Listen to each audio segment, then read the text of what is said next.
Hello friend, welcome to my YouTube channel Only Math Trick।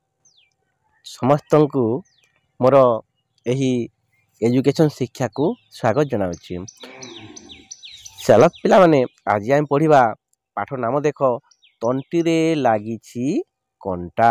ପାଠ number 26।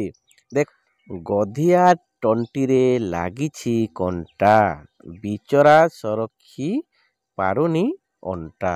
ଦେଖ ଗଧିଆ ତଣ୍ଟିରେ କ'ଣ ଲାଗିଛି? ଗଧିଆ ତଣ୍ଟିରେ କଣ୍ଟା ଲାଗିଛି। ବିଚରା ଭାରି ଦୁଃଖରେ ଅଛି। କାହିଁକି ଅଛି ସେ ଭାରି ଦୁଃଖରେ? ତା ତଣ୍ଟିରେ କଣ୍ଟା ଲାଗିଥିବାର ସେ ଦୁଃଖରେ ଅଛି। ସେ କଣ୍ଟା ଦେଖ ତା ଅଣ୍ଟା ବି ସେ ସଲଖି ପାରୁନାହିଁ। ଦେଖ ବଗ ବୈଦଟା ଥଣ୍ଟ ପୁରାଇ, ତଣ୍ଟିରୁ କଣ୍ଟାକୁ ଦେଲା ହଟାଇ। କିଏ? ଦେଖ ବୈଦ କିଏ? ବୈଦ ହେଲା ବଗ। ବଗ ବୈଦଟା କ'ଣ କଲା?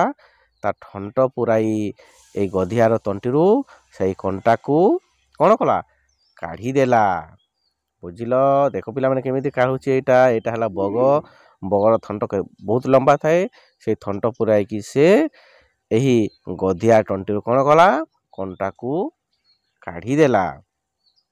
ଠିକ୍ ଅଛି, ଦେଖ ଆଗକୁ।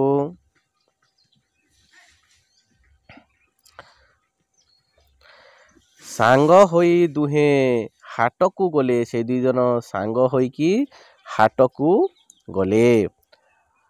କଣ୍ଠ ସଫା କରି ଗୀତ ଗାଇଲେ। ସେମାନେ ତାଙ୍କର କଣ୍ଠ ସଫା କରି କ'ଣ କଲେ? ଗୀତ ଗାଇଲେ। କିଏ କିଏ? ଗଧିଆ ଓ ବଗ। ବାଉଁଶ ଦେଖିଲେ ଗଣ୍ଠି ଗଣ୍ଠିକା। ସେମାନେ ଦେଖିଲେ କ'ଣ ଦେଖିଲେ? ବାଉଁଶ। ବାଉଁଶ କେମିତି ଥାଏ ପିଲାମାନେ? ଗଣ୍ଠି ଗଣ୍ଠିକା ଥାଏ। ସେମାନେ ସେ ବାଉଁଶ ଦେଖିଲେ ଗଣ୍ଠି ଗଣ୍ଠିକା ବାଉଁଶ ଦେଖିଲେ।